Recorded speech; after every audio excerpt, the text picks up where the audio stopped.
नमस्कार मंडळी, स्वागत आहे तुमचे माझ्या यूट्यूब चॅनलमध्ये। आज मी इथे बनवणार आहे दोडक्याची चमचमीत भाजी। ही भाजी खूप कमी साहित्यात आणि खूप कमी वेळात बनवून तयार होते। मेन म्हणजे ही बनवायला खूप सोपी आहे। दोडका अनेकांचा लाडका नसेलही, पण ही दोडक्याची भाजी अतिशय पौष्टिक असते आणि पचायलाही हलकी असते।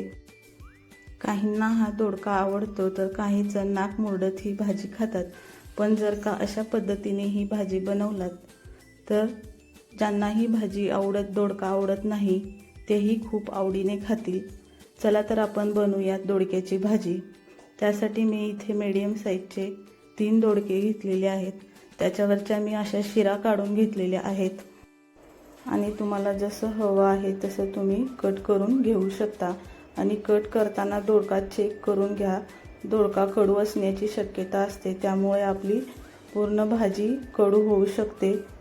त्यासाठी मी इथे घेतलेला आहे 1 कांदा बारीक चिरलेला, 1 टोमॅटो, 5-7 लसणाच्या पाकळ्या, हिरवीगार छान अशी कोथिंबीर। चला तर आपण आता भाजीला फोडणी टाकूयात। त्यासाठी मी इथे 2 माप तेल घेतलेलं आहे। त्यामध्ये अगोदर मी मोहरी, नंतर जिरे, लसूण आपला चिरलेला आणि कढीपत्ता, कांदा हे सर्व टाकून छान कांदा मऊ होईपर्यंत याला आपण परतून घेऊयात। कांदा आपला असा छान मऊ झालेला आहे। त्यामध्ये मी अर्धा चमचा हळद, 1 चमचा धने पावडर आणि अर्धा चमचा गरम मसाला टाकलेला आहे। ते मसाले भाजताना गॅस कमी करून घ्यायचा, त्यामुळे मसाले आपले छान भाजले जातात, करपणार नाहीत। आणि हा 2 चमचे मी आपला घरातील काळा मसाला टाकलेला आहे। तुमच्याकडे जो आहे तो तुम्ही टाकू शकता। आता याच्यामध्ये मी हे दोडके आपले टाकलेले आहेत। आपले दोडके छान आपल्याला आता तेलामध्ये परतवून घ्यायचे आहेत। टोमॅटो, कोथिंबीर हे मी याच्यामध्ये टाकलेलं आहे, चवीपुरतं मीठ। आता हे छानपैकी असं परतवून घ्यायचं तेलात। याला असं परतवून घेतलं की याच्यावरती झाकण ठेवून 5 मिनिटे असंच, म्हणजे पाणी न घालता याला 5 मिनिटे असंच ठेवायचं। पाणी याला खूप सुटतं आणि दोडकाही आपला शिजतो।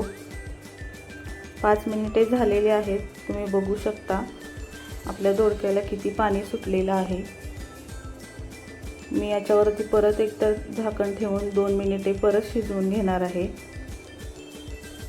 2 मिनिटे झालेली आहेत आपली।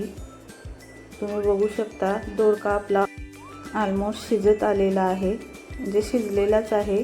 त्याच्यामध्ये मी आता पाव वाटी दाण्याचं कूट टाकलेलं आहे। तुम्हाला जर का रस्सा नको असेल तर तुम्ही या स्टेजलाही ही भाजी अशी खाऊ शकता, अशीही खूप छान लागते। पण मी याच्यामध्ये गरम पाणी करून टाकलेलं आहे।